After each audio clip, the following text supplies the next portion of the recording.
What is going on, YouTube? This is Jamil here, and I am about to drop a pipe bomb up in this bitch because I don't know. I grow tired of constantly hearing about how broken Zodiac beasts are going to be, how broken eidolon, Windwitch artifacts are going to be. Now that deck is good. I'm not going to lie. That deck is pretty fucking cool. It's pretty fucking awesome, and it's anti-meta as shit. But you know, these two decks, they may be powerful, but they have some serious flaws, and I don't think a lot of people have really figured out the flaws of the deck. First off, if you want to figure out how to beat the deck, you gotta figure out what the weaknesses of the deck are. And a lot of people believe that the obvious answer to Zodiac beasts are essentially board wipes, which it's good and all, but come on guys, let's face it. It's only going to work for a good month until people start, you know, being smart enough to actually side Starlight Road in their decks, so board wipes are essentially ineffective after a certain amount of time. When people realize, oh shit, I'm tired of my board getting mass wiped by Kaiju Slumbers, Dark Holes, and Regekis. Better throw in some Starlight Roads and protect my shit. People haven't thought of it now. Maybe some people have, but eventually it will happen. Count on it. It may not happen now. I mean, shit, the shit isn't even out yet. I mean, if it's really bad enough, it'll happen when the shit comes out. So don't put all your eggs in one basket on board wipe. So let's get started. First off, in order to stop the Zodiac Beast matchup, you first need to know what their plays are all about. And before I forgot to search some cards over here. Okay, we got a Kagisuchi, we got a Tsukiyomi. Well, everybody knows what Tsukiyomi is at this point, but okay. How does this shit all start? It could be something as simple as like some heroes. It could be something, something summoning a monk and summoning out this guy and going into your shit. I mean, you can draw into the spell card that essentially just goes into your shit, goes into their shit. And what do I mean by going into their shit? They start off by summoning this thing.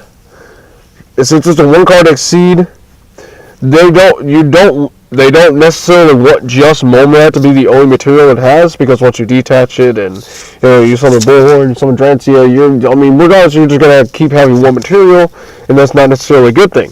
So they will summon this and just tutor into Tigress first. I don't actually think they summon Tigress first, to be honest, because I believe there is a combo to where you can detach one of these Wait, no. They leave an X-Seed on board. They summon two of these. I know they summon two sets of these. The Tigress can work pretty well if Tigress is summoned second, which generally doesn't. From the matches I've seen, they go into Monkey, into Tigress, and then they go to Bullhorn, and then they detach, and they search this Bujin thing, and they're just gonna, and what they're gonna do is just gonna activate it, and then they're gonna freaking, but before they can even do that, they first have to have two other Momrats on the field. And they're going to easily do that because Momrat has the effect of any XC that's on it, you can just make it to where it just detaches itself or detaches any XC material and just fucking summon another Momrat from the field. So, you can easily stop all the shenanigans right then and there. I'm just going to out with it. Hand traps are probably going to be by far your best weapon against Zodiac beasts, especially if they are going first and you are not.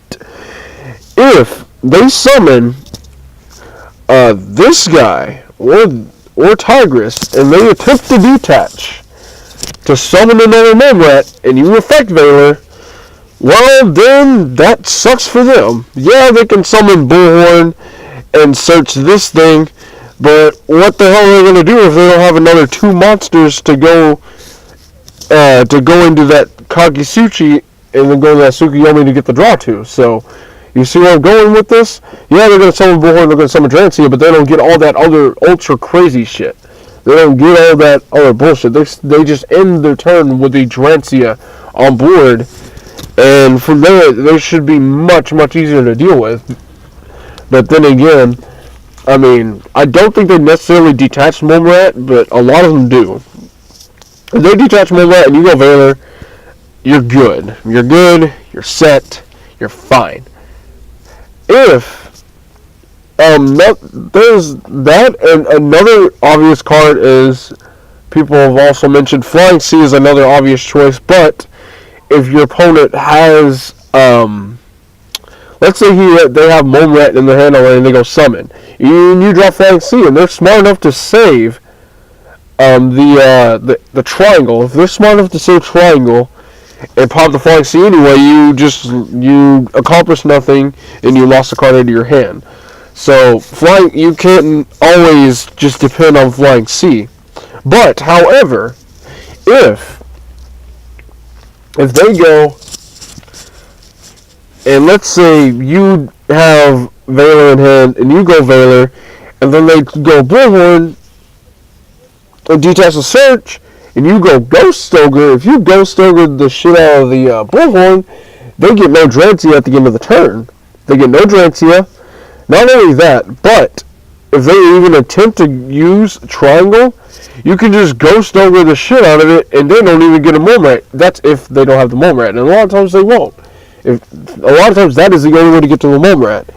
And you Ghost Stoker the shit out of the Triangle, you essentially stop them. You stop them in their tracks, you're good to go. Another obvious card, Maxi, just auto win. There's not much more to say about this card. Again, this card should be banned, but I mean, that's just your insurance card to ensure that your opponent just doesn't play. Like, period.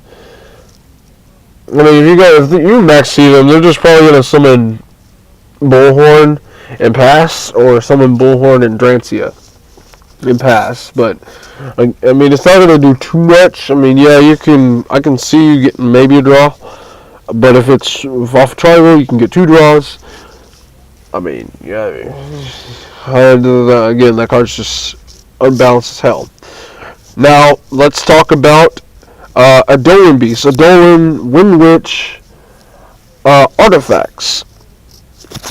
Now, this deck is phenomenal. It is really, really good. But there is something. Oh, actually, there's something on my mind. I'm just genuinely concerned that this deck is only good if you go first. I'm trying to think as to how this deck can actually do something going second. You know, in order to determine if a deck's good, I say this a lot: consistency, playability, and all that. Not only is a good deck determined by what kind of boards you can make, but it's also determined based on how reliable your deck can actually break boards. And I don't know if this deck can necessarily break boards. I know it's known to set up boards and lock your opponent and stun your opponent, but in terms of breaking boards, I don't know. But that's left to be in the wind. But anyway, let's see. What is generally the first thing you're going to come across? You're going to come across this fucker. Is just a fucking Terror Top. It's a goddamn Terror Top. You're just going to search. You special it when you have no monsters.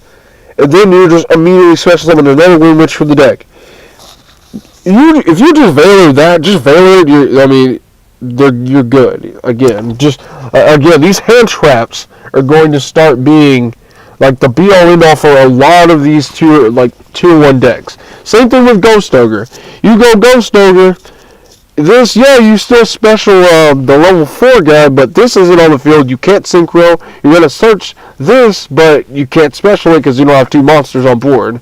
Again, hand traps are probably going to be the bane of both of these decks. Hand traps are just incredibly good right now. And people don't realize just how effective hand traps really are against these 2 decks. But onto it. For those of you who don't know, you special this, which makes you special this out of the deck. When you special this, you add a Windwitch from the deck to the hand. They add this fucker, and when they add it, if the only monsters you control are two or more winds, which are both Windwitches, you special this. You sync these two, and they're a level 7 Windwitch, and then you just sync this and this into Crystal Wing, and you got yourself a good lock. And this is all off of no normal summon. And if your opponent just so happens to have this guy, and he goes summon, and you're going to add eidolon summoning magic. If they got any lights in their hand, which I think eidolon beasts themselves are probably going to be using Effect Veiler simply because this guy requires a light monster. If Artifact Scythe is not in their hand, they're going to need some more light targets. But if they set up with this and Crystal Wing, I mean, that's a pretty deadly board. And if they have Sanctum set, ooh, it's GG. This reminds me of freaking DDDs and their freaking Siegfried Crystal Wing Crystal Wing locks. Speaking of which, that shit's coming out. And freaking DDDs, it might actually be a great choice against both Zodiac Beast and the Eidolons. Because DDDs are just, the way they're designed to bust boards, break boards. I mean, they're not too good with setting up first turn boards. So obviously, Crystal Wing Siegfried, that shit is literally a month around the corner. So we are about to get both, but that's besides the point. Anyway, hand traps. You stop the Crystal Wing, or you can stop this guy. If you stop that guy, I think stopping this guy is a little bit better. If you go Effect Veiler and you don't get this card not only fusions by banishing their shit, but it also puts itself back on the deck and gets this back so you can summon it and you just add it again. It's retarded. It really is. And if you don't have that guy in your hand, you search it off the field spell. The unfortunate part is, it is just like Union Hanger to where it doesn't start a chain. Now, if it started a chain to where you just go add, Ghost Ogre could actually do something, but it doesn't. So that is the unfortunate part. But that's okay. The Eidolons are fusion. Okay, so now what do both of these decks have in common? A lot of these decks end with stun monsters, just like Reflasia, just like ABC, just like, or heroes like ABC, like a lot of this stuff. So, but the downside of freaking Zodiac Beasts, yeah, they have an excellent recovery, but only if they can protect their shit. And generally, they only have one protection monster, which is the Transia, the one that blows up face-up cards during your opponent's turn. If you if stand on a Crystal Wing with a Eidolon Beast, that's also a problem. So, what if you are going second and you are facing down these cards anyway? You're going to have to find a way to get around them, because remember, Starlight Road very well may be main decked eventually due to the amount of board wipes that are going to be played or attempted to be played. So you can't always rely on board wipes to get rid of those cards. So, what other options are there? Well, there's option number one, which is my personal favorite, and it is probably going to be an even better card, Forbidden Chalice. Forbidden Chalice will just turn whatever problem you're facing, you just turn it off or bait it. It is the ultimate card to just turn shit off or bait. I mean, Book of Eclipse, yeah, it's a card, but as we all know, you Book of Eclipse 3 monsters if you're playing against like heroes, and you smack into a Quaking Mirror Force, your opponent just drew 3 cards. You don't want that. So, Chalice not only works against Drancias and, what is this guy's name? Merkaba. Not only works against that, it works against crystalline. It's been proven, well, it hasn't been proven because nobody uses it, but it's also really effective against the decks that are already in the meta. Metal foes. They go, if they're going on your turn, they're going for an alchemist play, you chalice them. I mean, it's a quick play spell, so you can play it during your opponent's turn or during your turn quickly as an easy out. They go Mithrilium, you flip that shit over, you stop them from bouncing your shit, you stop them from returning shit to the deck. I mean, you turn off Tree Toad, you turn off Dark Law, you turn off ABCs. You literally turn anything problematic, this card just turns off. And if you're playing Paleozoics and your opponent summons Denko, you keep this bitch in your hand, you activate it, and you can play your Paleozoics again. Literally, easy peasy lemon squeezy. A second choice being Book of Moon. They essentially accomplish the same thing. You're either negating the effect or you're booking it down so the effect is essentially still turned off, or you're forcing the effects of these two guys. Well, you're not forcing the effect of him. Well, actually, you kind of can, but these two, you either want to force the effects or turn it off. Book of Moon, Forbidden Chalice, or those things. We need to start steering more towards cards that don't blow up a bunch of shit. So you don't have things like Starlight Road just ruining your day. Other things that you could very well use,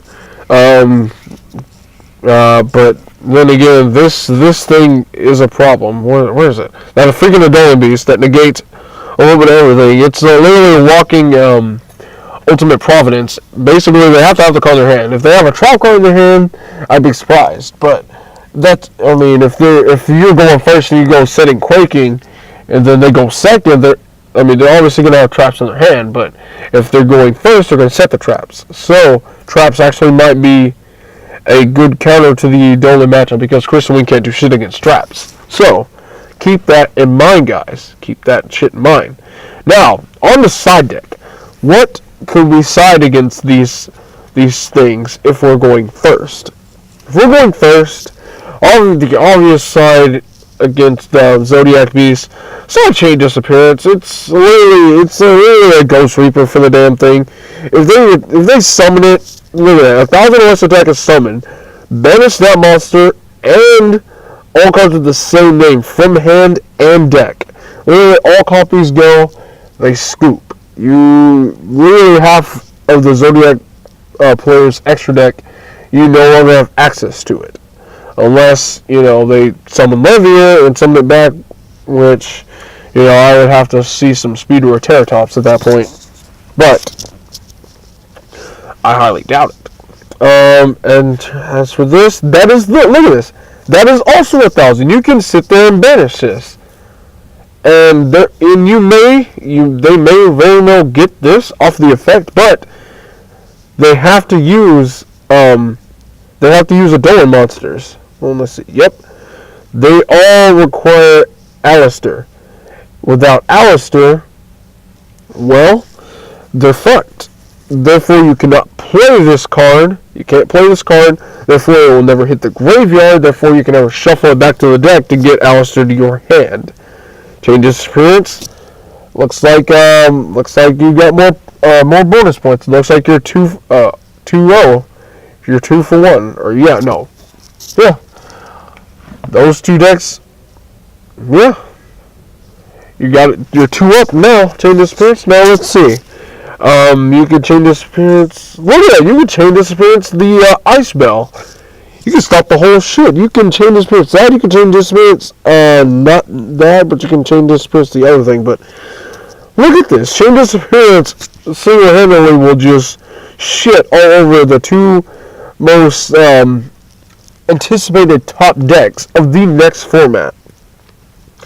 So let me know what you guys are thinking about Chain Disappearance now. Do you think that is going to be a very relevant card? I know Twin Twister is still going to be a card, which is another reason why I believe Starlight Road is going to be played, not even just in Zodiac Beast decks, but other decks that need to play traps to set up some sort of defense against these decks. decks like ABC, decks like can metal. Well, I wonder if metal foes will ever be trap heavy. But fucking Paleozoics are already playing this shit. At least I think they are. They better be. I mean, Twin Twister's a fucking card. Not to mention, board wipes are about to be a thing too. So Starlight, definitely soon to be a future staple. So, with all this being said, let me know what you guys think about my list of cards. Just let me know what you think in general about how effective you believe hand traps can actually be against these matchups. Because there are some things I'm missing. Well, first off, I mean, even something like DD Crow. You DD Crow this, they can't keep summoning Alistair. They can't get Alistair back, and it's not a quick effect. Now, as for Scythe, locking you out of your extra deck, unfortunately, it does not start a chain. It does not start a chain, so you can't chalice it. You'd have to have a fucking, you have to have a loser turn or a skill drain already face up on board for it not to work. So, let me know what you guys think about the list of cards that I named off to deal with these plays. To deal with the plays that could be, that are obviously going to be potential problems. And let me know what I missed in terms, what cards would you guys use to answer or deal with your opponent's decks. In particular, I'm talking about Zodiac Beast and eidolon Windwitch Artifact. Now, these cards I listed off can, as I've proven, can already be used against these matchups of decks that we already see in the meta already. So, yeah. So I would love to hear your thoughts and your feedback in the comments below. And I will talk to you guys, or see you guys later.